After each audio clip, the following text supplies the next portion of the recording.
প্রথমেই ভেন্ডি গাছটি দেখায়।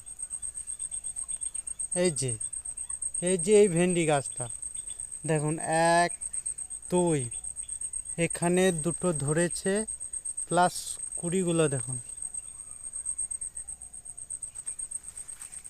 এই যে এতগুলো ভেন্ডি এসেছে এক গাছটাতে। এরপরে আমি গোড়াটা দেখাই আপনাকে। 1 2 3 4 5 6 7 8 9 এমনি কেটেছি, প্লাস প্রায় 8-9টা মতো ভেন্ডি কেটেছি। এই যে ভেন্ডির ফলন হয়েছে, অথচ আমি খুব একটা যত্নই করি না।